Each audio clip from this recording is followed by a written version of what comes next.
Thank you. Hello all, I'm Maria Giaever from the University of Westminster. First of all, thank you for organizing this. I'm very happy to be here. I'm finalizing my PhD on the Palestinian electronic music scene. I'm focusing on music, of course, but as well practices and discourses of resistance, questions of class, mobility, space. But for this presentation, I decided to talk about the events and the specific questions that emerged during fieldwork while I was there. Many things happened in the last years to the Palestinian electronic music scene and alternative nightlife in general. So I thought I could just focus on that and explain exactly what has happened, what has changed, and why it's important to discuss it. Manuel? Yeah, thank you. But before I mean by alternative nightlife in Palestine and how all this scene started. So even though I focus on specifically on the electronic music scene, this one is immersed and embedded in the wider alternative nightlife in Palestine.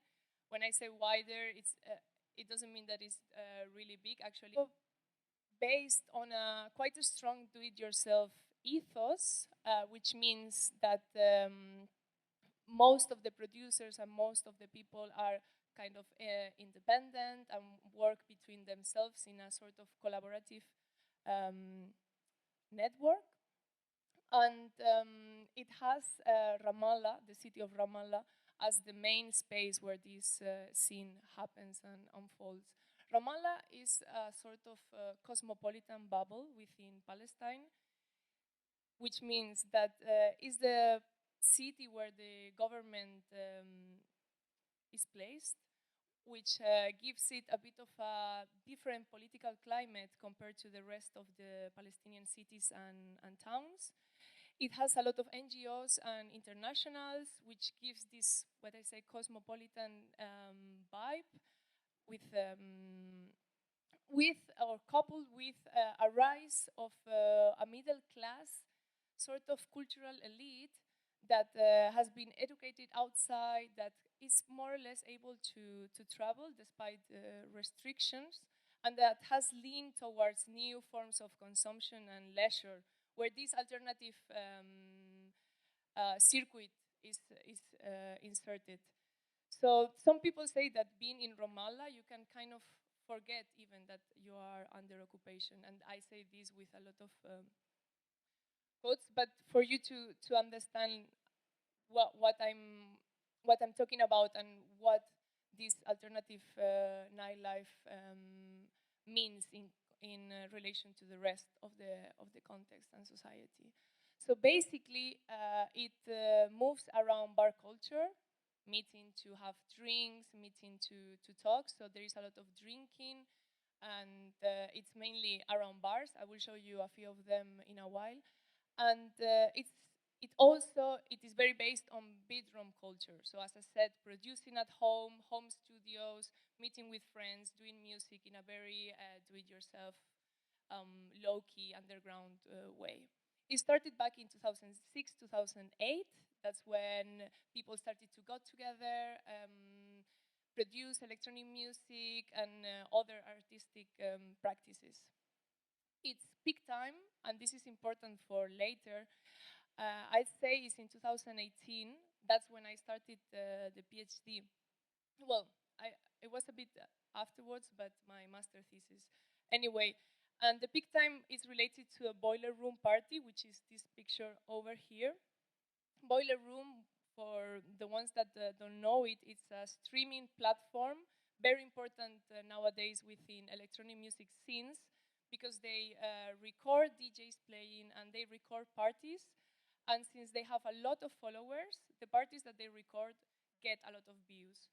So going to Palestine and recording a party there, displaying several DJs from the Ramallah scene was a very important moment for them that then had a lot of consequences.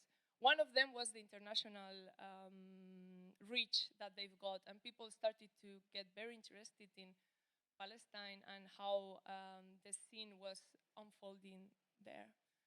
Manuel? So this is one of the main bars there. It's called Radio. This is where the Boiler Room party happened. It has a big terrace. Most of the bars have alternative nightlife bars have big terraces. You can skip to the next one. These are two other very famous bars, Shams and Garage, and these are the main three that actually exist right now in Ramallah. So as you see, it's not a very big big scene in terms of spaces. Next one. Well, I'm not gonna detain myself very much in this. Just to pick up one of the main concepts that is informing this this part that I'm presenting is the idea of the suspension of everyday life. The notion of suspension developed by Jean Klein was to refer to how Palestinians kind of suspended what they understood as leisure activities, such as weddings or going to the cinema, or even going to school was also suspended during the first Intifada. And she uses this concept to explain how they engage in this process of resistance and self-nationalization through suspending what it was deemed as more superficial in comparison to resisting to occupation. So I took this concept in a very abstract way because the political climate is way more different right now, but I wanted to give a sense of how the scene is entering and how alternative nightlife has entered in a new cycle where leisure, especially certain sorts of leisure, seem suspended, seem that it's difficult to know what is going to happen next, what political context is going to unfold next, and these practices are sort of in a vacuum. I will develop this a bit more later. Next. So what has happened to say that the scene has changed, alternative nightlife is suspended, it has slowed down? Of course, first of all, COVID-19, which has affected in the world. It was interesting to discuss this because the people I've met said, well, we've been living under lockdowns and curfews and restrictions of movements all our lives. So COVID in that sense wasn't that different, but it arrived at a time and they've got lockdown, curfews, etc. as the rest of us. And it was it had a lot of motivation going on. So COVID really smashed the wheel, as Nord, a DJ and a radio curator, said to me in one interview, and they never fully recovered. And they never fully recovered because of the other two events or processes that influenced this suspension. The second one is Israeli violence. When they were going out of restrictions last spring, in May 2021, there were several attacks on Gaza, and the evictions of the neighborhood in East Jerusalem, Sheikh Jarrah, also became started to grow and became more aggressive.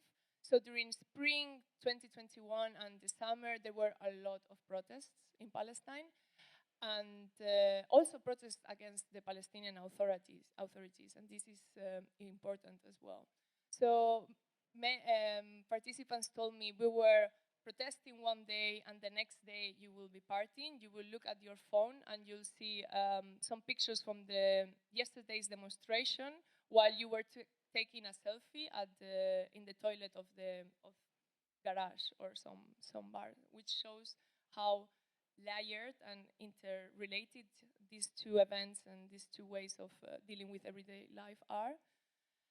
Especially important is the figure of martyrs to suspend late night leisure and parties. Every time there is a killing and someone is killed by Israel, they cancel events.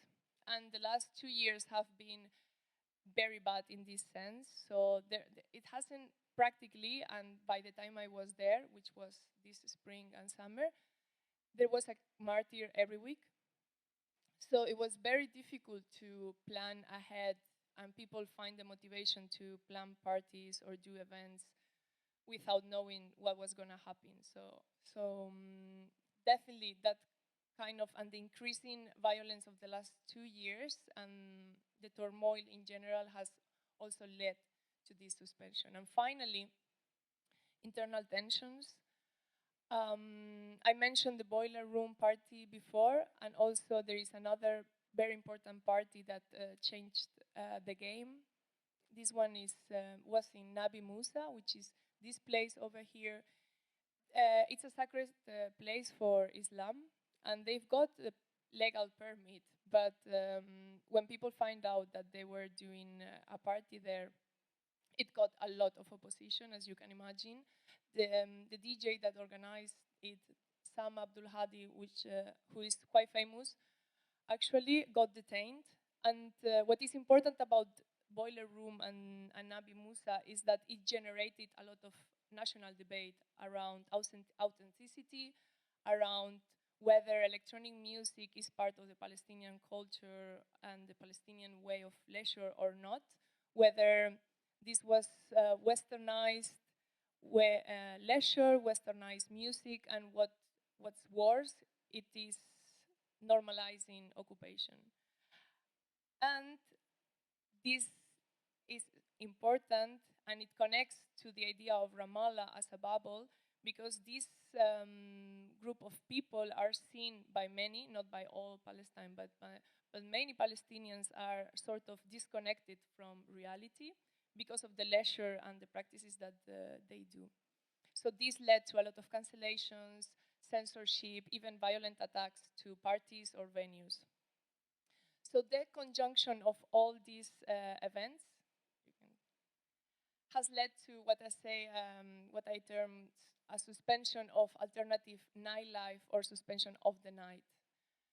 I emphasize the idea of the night because it has also got restricted. As far as I know, before these 2 years, they got a bit late into the night. Like they didn't do events until early morning as we do here, but they were able to go until 2, 3. That doesn't happen anymore. And the parties I've been are only during the day, and the bars close around midnight. So there is definitely restriction of the times where they're able to do these practices as a sort of implicit negotiation with authorities and with society.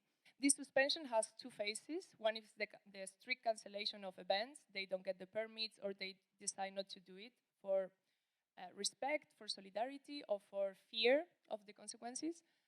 And the other phase is making events very low-key, very socially acceptable, without drinking, or just hidden from the public in houses. So as I said before, these events have given a sense of despair and a sense of we are not able to manage and control our nightlife anymore. Of course, bar cultures still exists, and people go to bars almost every day, encounter these spaces with a sort of frustration and despair, but also as a sort of escape. And just a few final remarks about this.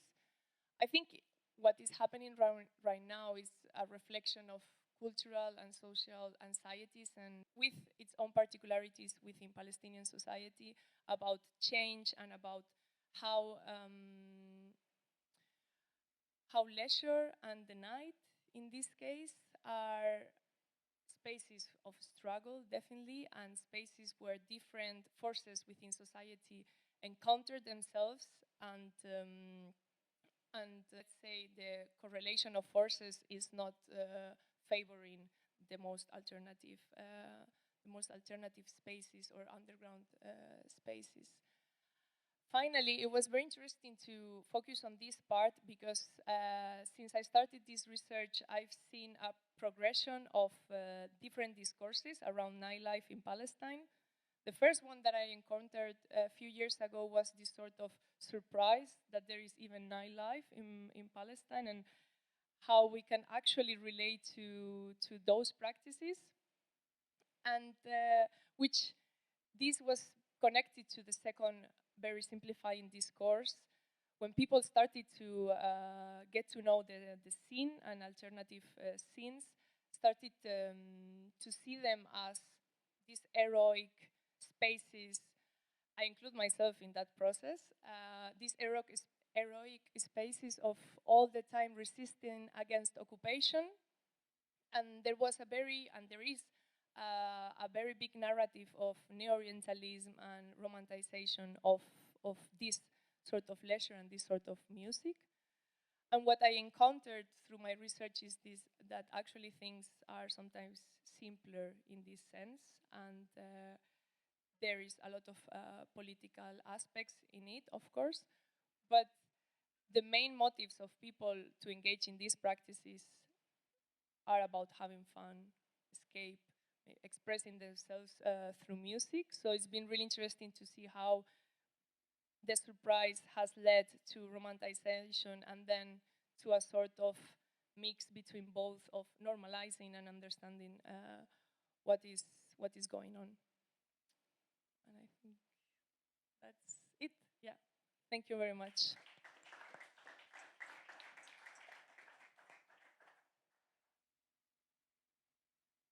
Okay. Hello, everybody. It's very nice to see you all here and hopefully meet you all later. Um, I am Karin. I'm from Estonia. I work as a researcher in Estonian National Museum in Tartu, and I'm also a PhD student at the University of Tartu in ethnology. My presentation today goes quite a while back in history to Estonia in the 1880s.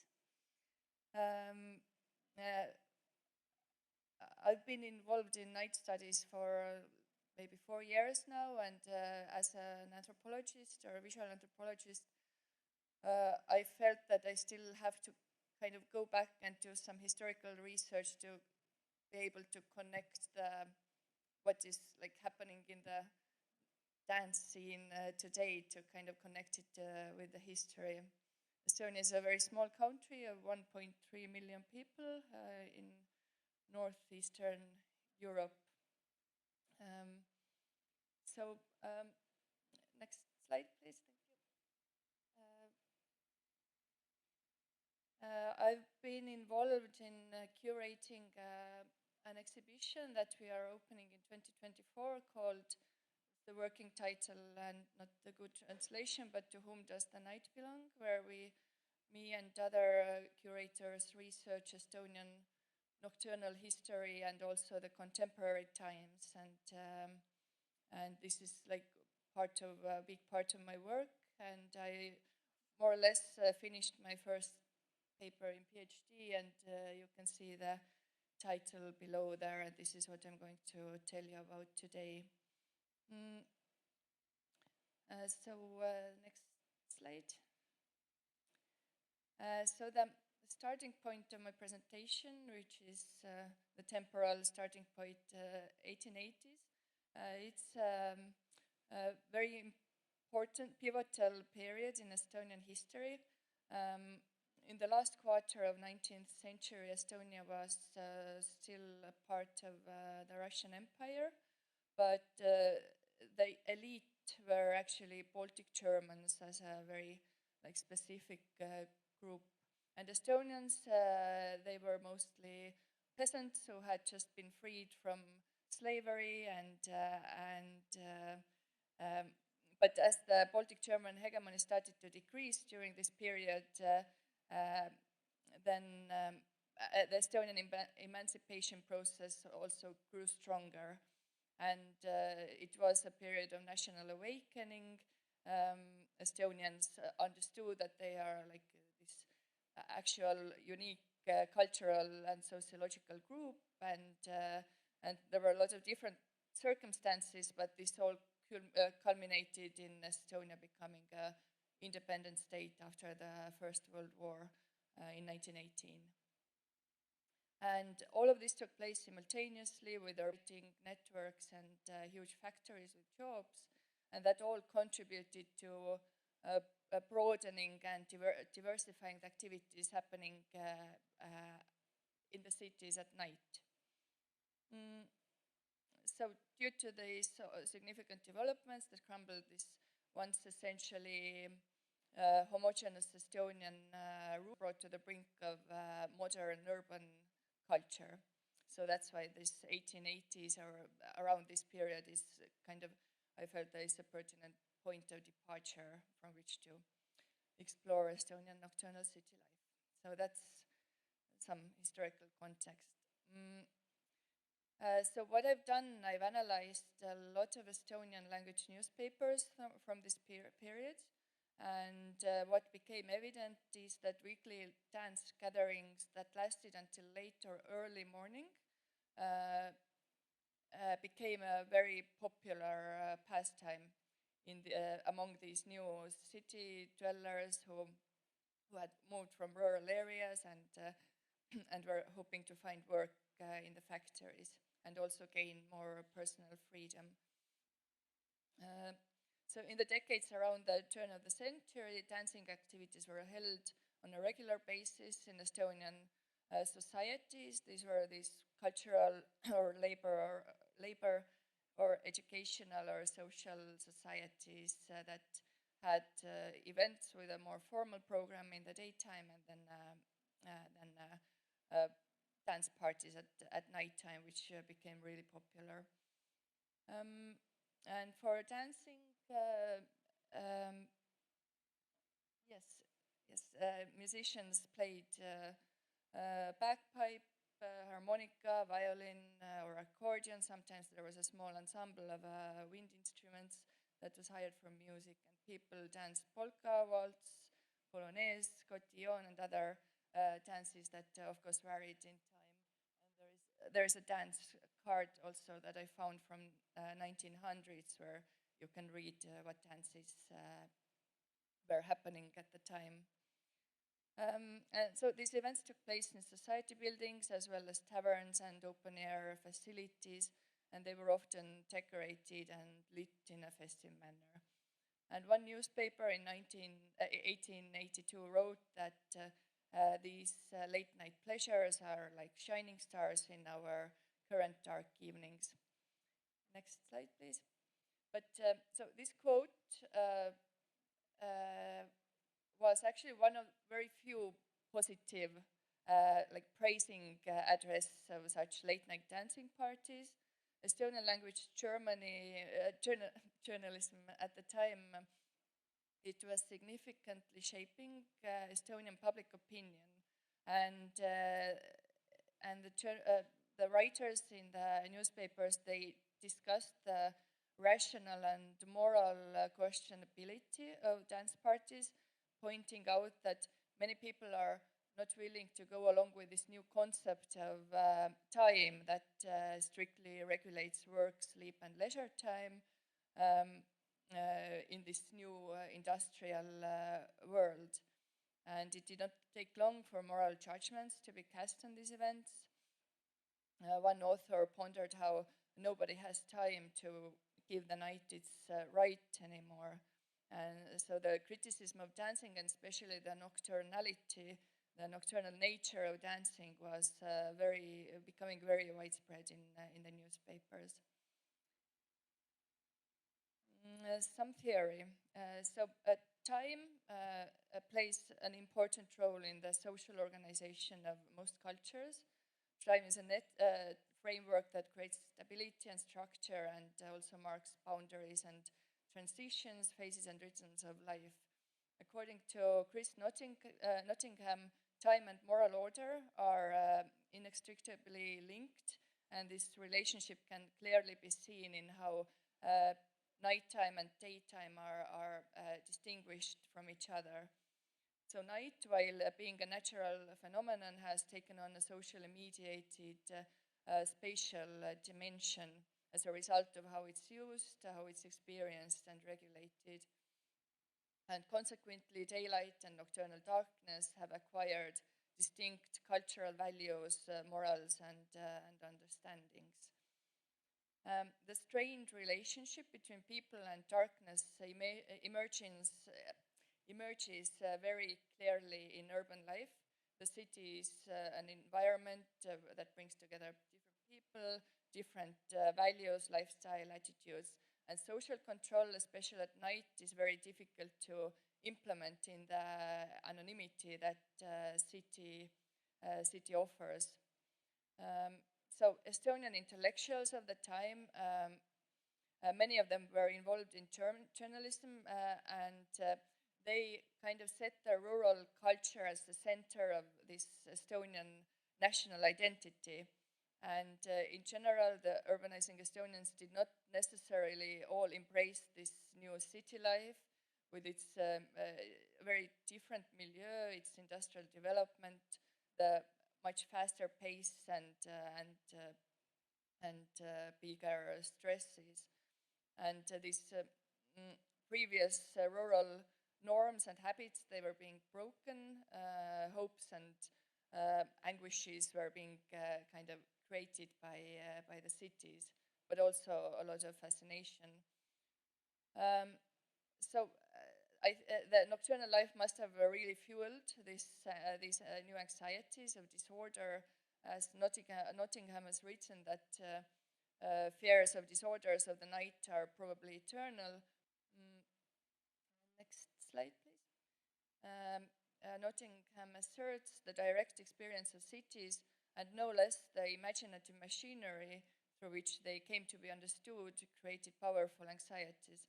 Inhabitants of the 19th century cities were haunted by new specters of disorder, and like all specters, these achieved their greatest potency in the dark. Rest in an article, for example, that was written in 1884 by a concerned author, a medical student who argues that rural nocturnal life is natural, but urban nightlife is unnatural and tainted. Quote, when we pass through a village at midnight, we find deep peace. We do not see any windows lit. Here people and animals sleep, and only predators are guarding to catch prey, as nature has determined them to guard at night. But when we pass through the city at the same midnight, then we find sleeping animals everywhere, but people are awake, drinking here, dancing there. Here, a diligent father works for his family. There, a learned man is working on his books and letters. In many wealthy houses, life only begins at midnight and stares until morning, when night rioters rest until noon to then prepare themselves for another night. Next slide. The use of time became something that could be evaluated on moral grounds, and dancing through the night was perceived as an activity that exceeded the limits of a rational behavior, and this was perceived to lead to problems. It was understood that the night allows greater freedom and anonymity than daytime, which is why people do not tend to bend to the daily routine and regulations and the rational use of time at night. Night was seen as a time that paralyzes rational thought. Another quote from 1904, as the willpower and intellect is naturally less active at night, the natural urges particularly take over under the blanket of night. At night, the mind's ability for consideration ends, the moral ability to feel shame dies away, the enslaving instinct takes the lead. And if the ability to reason and to feel shame still remains strong, then these are poured over with dazing alcohol, and then have sexual desires become the masters. So night was perceived to threaten the appropriate interaction between men and women, also daytime productivity for the new working class, and people's health, public health, and also nation-state building. Quote, only dance and thirst for fun unquote, was common even in abstinent societies. Excessive jumping and wallowing in dust in low rooms were said to cause heart disease and nervous weakness, and was claimed to have led even some young people to the grave. Quote, there are two pleasures that are especially enjoyable for people in our times: excessive vodka drinking and the joy of dancing. Reasonable amount of dancing is not to be criticized, but excessive jumping has brought untimely death to some youth. So the huge popularity of social dancing in the weekend nights reflects clearly from the intensity of this opposition in the newspapers, opposition to these dance events. Dance was seen as a virus that spread unstoppably among the Estonian people. It was ironized that dancing would soon take place even at funerals. A communist newspaper called the dancing of Estonians crazy jumping and a heritage of parasites, maybe referring to capitalist societies that Estonians kind of wanted to take after, and it had to be eradicated from the working people. Newspapers called for limits to such violation of social order, and this all kind of showed how the physical darkness of the night was firmly associated with moral darkness and disorder, as Nottingham has claimed. And yes, two more quotes from the papers. Dance is our disease, and if it's missing in a party, then partygoers are missing as well. There is a total dance influenza in our cities. To find a cure for this disease is simple. The society should get together and determine limits to dancing, especially in those societies and other party places where working people go. Change must come soon enough. If they danced half less than they do now, it would be a major step forward. And another, it is a disease of spinning that was birthed by Bacillus leg spin. All have been infected by it. Even doctors and their ladies are dancing. Hence, there is no hope to be expected from there. But really, we do not want to deny our youth to enjoy life. Sometimes, occasionally, why not? But here we are dealing with a disease, and it is a disease that faces us with something horrible, foul. So, next slide, just to kind of sum things up. As years passed, nocturnal dance culture became even more increasingly popular, and also much kind of more normalized in time, and the perspectives in the newspapers became more diverse, a bit more balanced. Newspaper pieces reflecting these moral judgments were not as distinct anymore during the independence era of 1918 to 1940 compared to the preceding period. But however, the formal laws governing who can actually use the nocturnal city and how grew more prevalent. By 1918, when Estonia became independent, the cities had changed. The societies where the dance parties happened had lost their initial relevance, and more property in the cities was owned by Estonians. Now started to concentrate.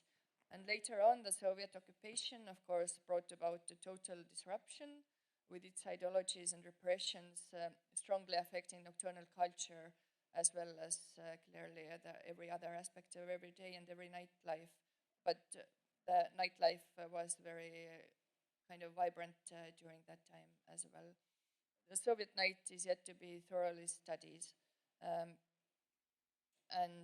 my exploration about the past as well as present is actively ongoing. So, thank you. After the suspension of Palestine nightlife, the moral panic in Estonia, we are talking about something said in Italy, the rise and fall of a 24-hour party city that was Torino. And now we can start with the slide. The first slide is by Giacomo Botta, that is my co-writer. Hello, good afternoon, and welcome. My name is Giacomo, and I'm gonna start this paper remotely and asynchronously, but Enrico is there in Lisbon live, um, and will continue. Um, this paper is entitled The Lived Experiences of Different Nocturnal Urban Imaginaries, Rise and Fall of a 24-Hour Party City. And this paper is based on data which Enrico collected for a project entitled What's Left of the Night, Securitization of Turin's Nightlife. And this project was made of two case studies. In this paper, we take into consideration only the second case study, which was a history from below of Turin's nightlife from 1990 to 2020, where Enrico interviewed 18 night goers, aged 35 to 50. And what I'm doing here is I'm trying to provide first some theoretical elements which we use to analyze this data. And the first element that we need to introduce here is the idea of imaginary. Um, there is a philosophical sociological tradition which looks into what imaginaries are, which goes back to analysis of society, analysis of nation and nation building, and so on. What is important is this tradition is this idea that imaginaries are social entities, so they are tied to the symbolic, definitely, and they are also tied to individual and collective social existence. Moreover, imaginaries are also often spatial. They define our relation to places at a variety of scales, going to the local, urban, to the regional, to the national, and to the supranational and global.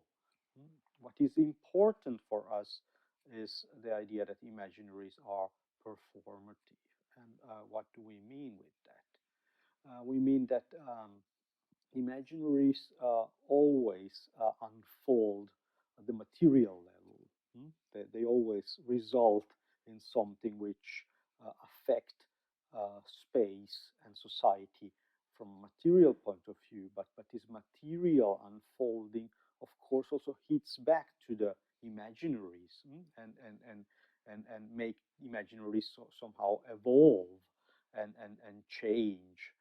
And therefore, there is always a material and a discursive dimension to imaginary and to the way they perform.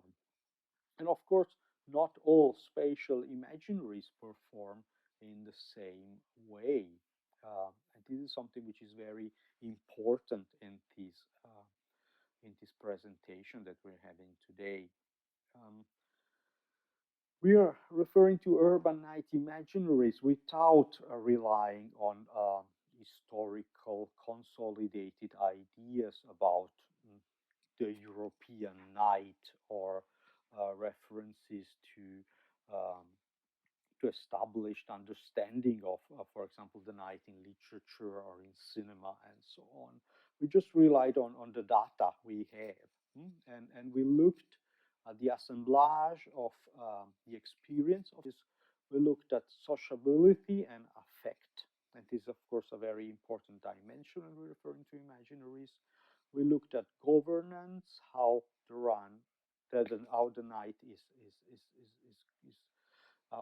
what policies affect the night, and we looked at music as a specific material. Looking at these elements, we identified three typologies, which we analyzed in a sort of chronological order, but which of course feed into each other.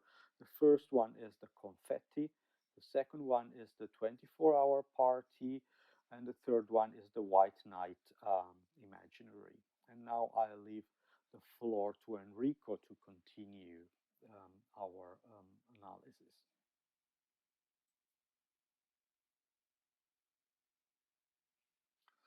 Hello, good afternoon, and well. So when I was here, I understood that I forgot to a slide that is an introductory slide about the Turinese nightlife and the history of Turinese nightlife. Because as you can see by the date up there, we concentrate to the nightlife of Turin after the 80s.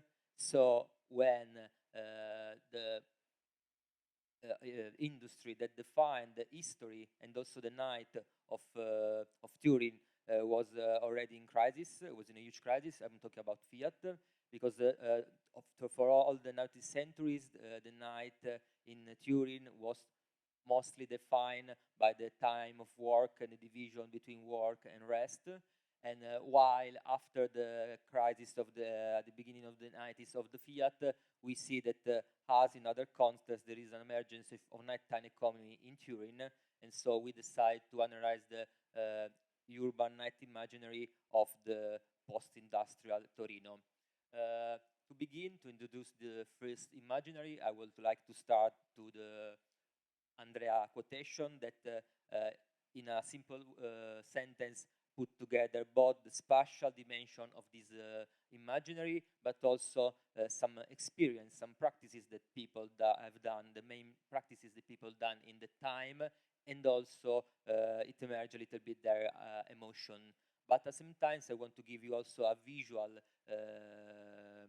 introduction to this imaginary, that it's an image that was published in La Stampa journal, that is a main newspaper in Turin. It's also a national coverage, and that image was like their attempt to try to map what's happening at the Murazzi. It was the riverfront. It was one of the main night district in town.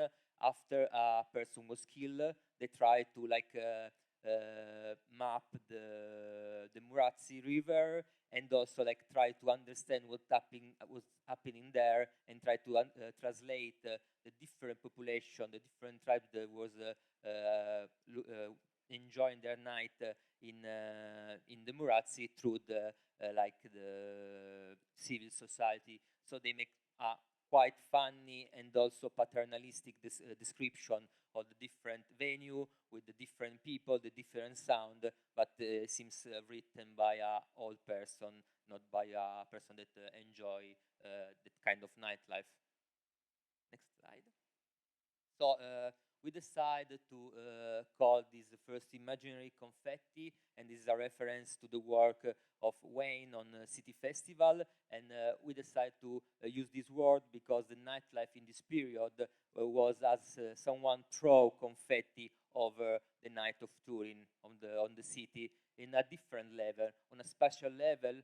I think first of all a symbolic level, because it was a joyful and effervescent night. It was something funny that my interview really enjoy, and so it was something that as confetti it seems like joyful. At the same time, a formal level, it's interesting because as confetti, this nightlife, this imaginary, is characterized by its heterogeneity. There was no a specific model of venue, of place that dominate on the others, but there were different kind of venues. There were posh and working class discos, there were alternative clubs, there were cultural hubs, there were no venues as raves, as squat, and every kind of displays created a really joyful and effervescent night, as I say. But at the same time, it also was like a confetti throw on the city on a spatial level, because the night venue were around the city without an ordered. There was not an order. There was a venue in the periphery, in the center, in different corner of the city. So it was quite a mess, and it's really interesting because what we see next, it's different compared to this spatial anarchy of the night in the confetti imaginary. A key aspect of the interviewers' accounts is that many clubs are visited during a night, and these clubs were in different parts of towns. What is essential in this imaginary is the movement between clubs. People spend the night going from the periphery to like El Paso Occupato. There was a squat near the Lingotto in the south. They went on the north to another clubs, and then almost everyone finishes the night, as Gabriele said, to Giancarlo. It was one of the main venue in the Murazzi, where all together party until the sunrise. So there was also this form of unification in the nightlife, and it was really important to the people I interview. At the same time, this is the first imaginary after the crisis of the industrial night in Turin. So people always say they met something new when they go out. They met new drugs, new sound, and most important, they met new people, because everyone was going everywhere. It was a scene that it was not so istic from different night tribes. The other one, please. So we pass to the second nightlife imaginary, and of course it's the references to the Epimondi songs, and the quotation that explain this, the main characteristic of this imaginary is by Barbara, that said that when she moved to Torino, her impression was that the nightlife of Turin was a never-ending story. And so the main characteristic of this nightlife is a nightlife where never one go to sleep. There is every day a party to enjoy, and the party are defined as really good. While the image is the Daft Punk concert or gigs in Turin in 2007, I think is the most important event, music event of the decade of this imaginary, and also it's quite important because it represents a nightlife. There is not more of lived by creature of the night, by tribes, but it becoming more mainstream. It's becoming more accepted and welcome and different kind of peoples. So it's more general as a nightlife. Yeah, okay, you can skip. This imaginary, we decided to start it in 1999 because two important facts happened in 1999. The first one, was that the city of Turin was selected as a host of the 2006 Olympics, and this represents the metamorphosis of the city that stopped to be definitely an industrial city and became would love to become a city of tourism, cultural, so a postmodern cultural city. But at the same time, in the same years, in 1999, a really violent search from the policies happened in a squat called Ascatasuna, that is the most important of one of the two most important squat in the city, and they destroyed totally the squat. And this event represents how the governance of the night is changing, because now the local administrator are more in control, try to control more the night, but they only attacks and they only go toward the more dangerous from their point of view place, a squat, raver, and the clubs on the periphery of the cities. While the situation in other space, as the Murazzi, is not touched. I'm lost myself. Okay.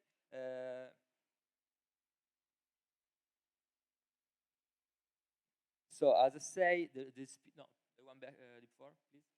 As I say, the period is characterized by a great variety of high quality events for the interviewer in terms of artists, because they are not playing anymore just underground artists, but famous artists are playing in Turin, and everyone is so proud of Carl Clocks, Derek May, and the most important DJ are playing in town, as well as some great band.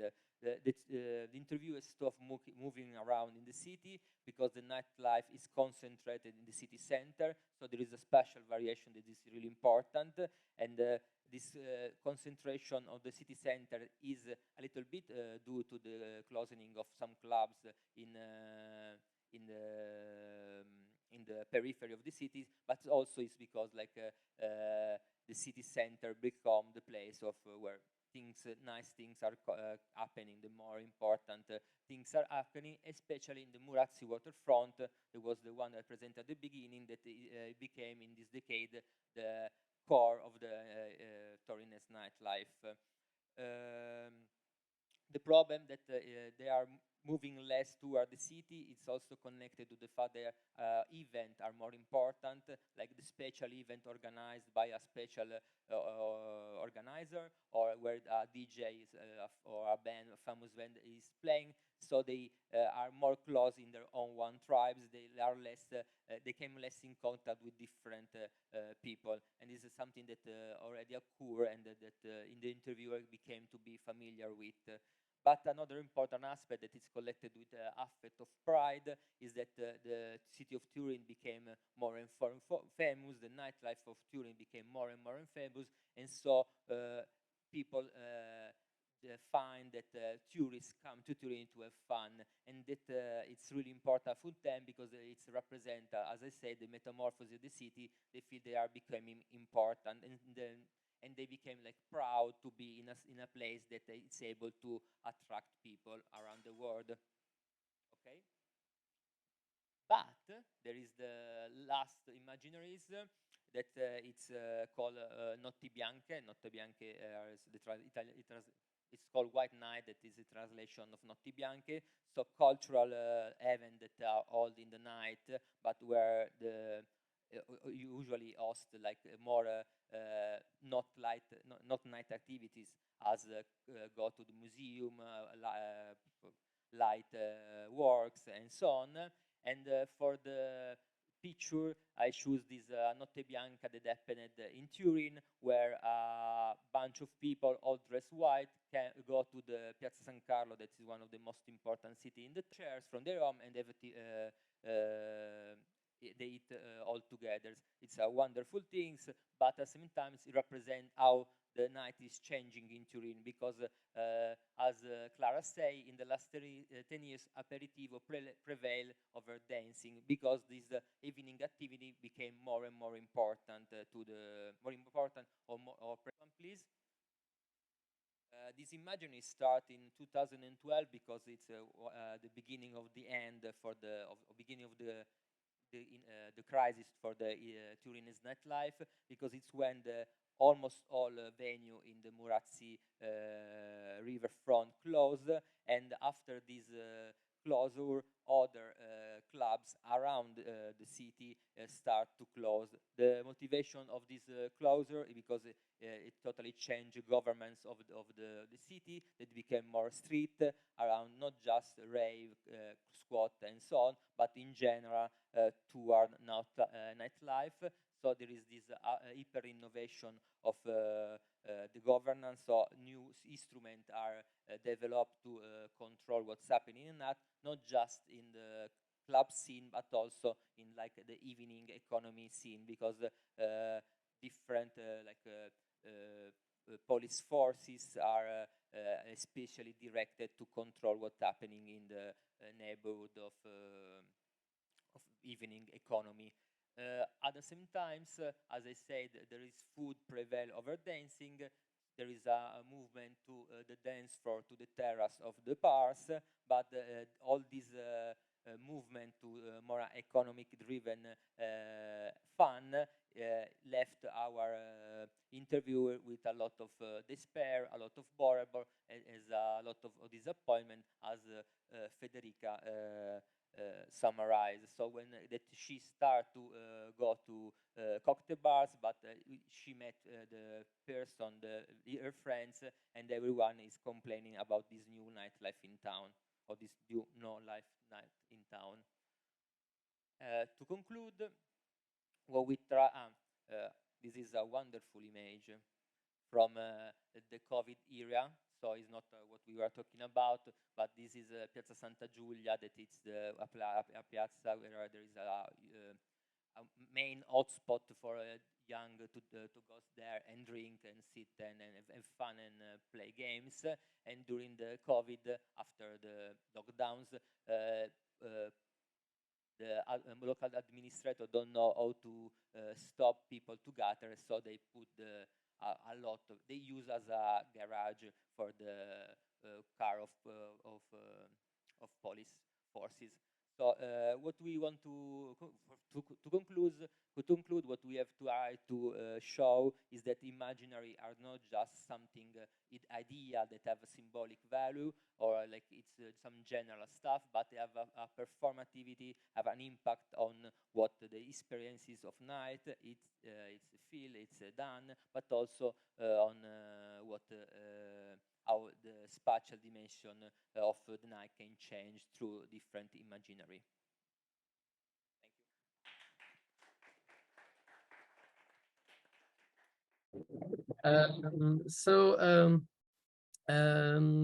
Yes, hello. Thanks for inviting me to this panel around dancing. Before addressing the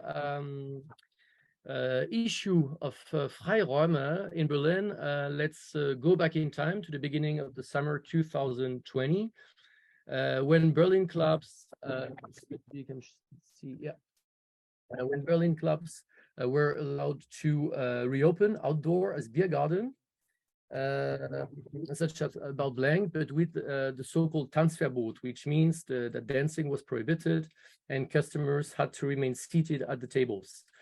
So lots of underground raves took place at the same time all over Europe, some of them being mediatized, or even like the raves in the park of Haseneisde in Berlin, socially stigmatized as a potential source of contamination.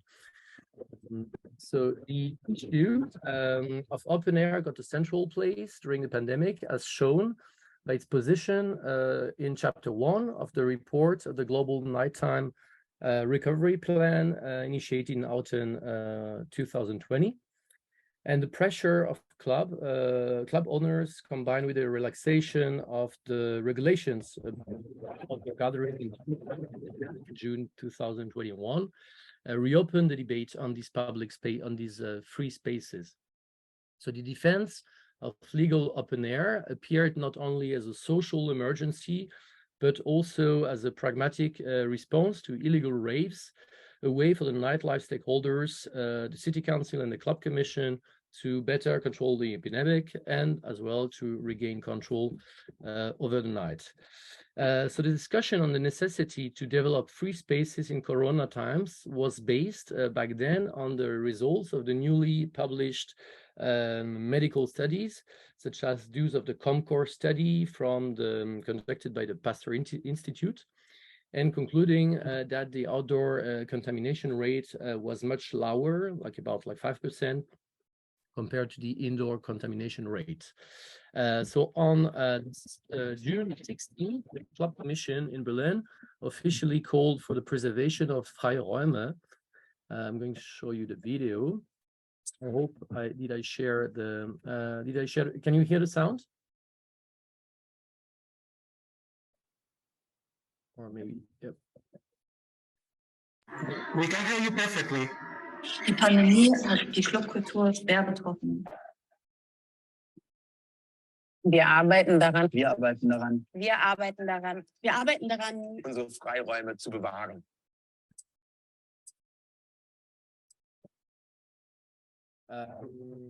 So we work to preserve our open spaces. So starting from the statement of the Club Commission, the goal of this presentation, based on the Berlin case, will be to analyze the gap between the discourses on these spaces made by stakeholders, such as the Berlin City Council and the Club Commission, and their perception during the pandemic by the Berlin techno community. So the issue of these Freiräume in times of pandemic raises a threefold questioning. First, how did the issue enter the discourse in urban space, and especially on the night? Secondly, to what extent was the topic of Freiräume, which means means free spaces, a major tool in the plan to revive nightlife in global cities like Paris and Berlin during the COVID-19 pandemic. And finally, how were these spaces not only implemented by these nightlife stakeholders, but also perceived and reappropriated by the community? But first, how to define these free spaces, these Freiräume. As you could see in the video, the word Freiräume can be translated into English as open spaces, but the meaning in German is, however, difficult to transcribe in English and in French, because the word includes two dimensions. A dimension of freedom, ein freier Raum, as a free space, as a space of freedom, but also in the lexical field of urban studies, the notion of urban open space as a synonym for wasteland, vacant space, unoccupied space, free for use. So the German synonym Freifläche refers to the second meaning. So while the German term seems to have been used for many years in political discourse, for instance, in France, the term is rarely used and has no precise equivalent. I used a mixed methodology, especially I made like I conducted a qualitative survey within the Berlin techno community between February and March 2022. So let's go back to the first question, to the question of Freiräume. So the notion of Freiraum in Germany appeared in the 60s and 70s as a critical approach of urban spaces, thanks to the influence of urban planning academies, like the one in Kassel or in Hanover. And these ideas based on bottom-up vision of urban space occupied by the citizens, contrary to a top-down vision of urban planning, decided by political players and designed and shaped by architects. So the best example of Freiräume in Berlin is the Tempelhofer Feld. Probably you know this place in Berlin, the former airport left as open space in the middle of the city. The idea of Aneignung, which means appropriation of free spaces, is rooted in this critical vision of post-war urbanism in Germany, but was implemented in Berlin, especially in the 90s and 2000s, through the practice of temporary use, transitional urbanism, called in German Zwischennutzung. So these Zwischennutzung became an alternative mode of urban planning in Berlin, unlike traditional type of urban planning run by private investors. But the situation has changed since, and as Hauk concedes, the real estate market, which is also open for experimental urban production, I quote, apparently works only under the conditions of the little luxury of emptiness and depends on stakeholders who want to enjoy the same little luxury. But a growing city like Berlin no longer offers this little luxury. So many factors have contributed over the last 10 years to a large decrease in available free spaces, a reason that led the Club Commission and the Berlin Senate to for culture to raise the alarm for the future of club cultures and to develop tools helping to develop these free spaces. This topic of Freiräume in Berlin entered the discourse, entered the nightlife discourse in the early 2010s through the Senatsverwaltung für Kultur in Europa and through the Club Commission, which both advocated Freiräume as a major tool to preserve the free art scene and the club culture in Berlin. And the club culture and the Club Commission has played a decisive role in the defense of these free spaces through several initiatives. The launch of the Free Open Air Initiative 2013 was probably the starting point of for several projects involving many stakeholders, such as the working group Freiflächenentwicklung Fortbildung to give some workshops, some training programs to try for transfer know-how about like organizing open air. The Model Space project developed in 2018 and the yearly Freiraumtagung, the conference on free spaces since 2018. So all these initiatives that I'm only mentioning here have allowed through regular discussions in cooperation with the stakeholders to draw the attention on these free spaces, to legitimate them as a source of creativity and added value for the city and for the neighborhoods, so that this Freiraum topic became part of the political discourse on nightlife planning in Berlin. The issue of Freiräume took a new turn during the lockdown because of the outburst of illegal raves. A preparatory reflection discussion was carried out from 2020, the initiative of the Global Nighttime Recovery Plan, to share about the best local practices and the most efficient responses to allow legal open air in Berlin under certain conditions. So avenues have been explored at 4 levels in Berlin: the level of the nighttime governments, so the club commission, at the city level, at a more local level of the Berlin district, and at the level of the open air organizers. Besides, local projects have been developed, launched in October 2020 by the Urbane Praxis Office of the Arts Council, such as the Draußenstadt program, that you can see on this slide. And the aim of this program of Draußenstadt was to support cultural events outdoor through calls for projects. So with a budget of more than 1 million euros, this program, funded by the State Administration for Culture, has enabled 71 projects among 355 out of 355 to be selected and funded in 2022. So thanks to this proactive policy in Berlin, encouraged by the Club Commission and the Berlin Senate for Culture, new free spaces have emerged, such as Cura, Bracheneun, Napoleon Complex in Berlin, etc. So now let's go to come to the third point, third question: how were these free spaces perceived by the Berlin techno community during the pandemic? So this issue of the perception of the Berlin of the free spaces in times of pandemic is a part of a larger qualitative survey I've conducted on the topic of social resilience in the Berlin techno community during the lockdown and reconstruction of these nightlife socialities during the pandemic. So I collected about like 30 online questionnaires with 68 questions, of which about 10 were related to the issue of free spaces. So about the first question: what do these Freiräume mean to you? The answers can be divided into two categories. It can be seen in the testimonies in the area above, in the group 1, in the first group, that while the term Freiräume is widely used in the political discourse by players like the Club Commission or the Berlin Senate for Culture, this term is not used within the community and remains largely unknown.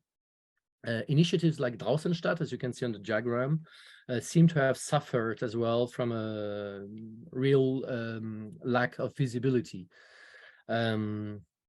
Besides, the response on the right part below, in the second group, show an extreme distrust of the term, accused of nurturing a top-down vision of nightlife. The contradiction consisting of describing these places as free on the one hand, despite the pandemic, was systematically pointed out. These places were instead associated to rules, as you can see in the testimonies, or Schikanen. Schikanen means harassment in German. So the so-called Freiräume were mainly associated by the community with the political discourse, with the dominant discourse.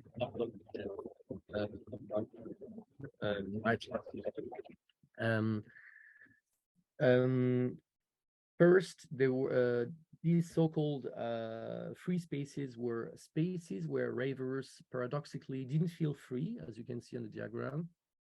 The impression left by these legal open airs was rather that of deceptive spaces subject to control and especially to the surveillance of the security staff, and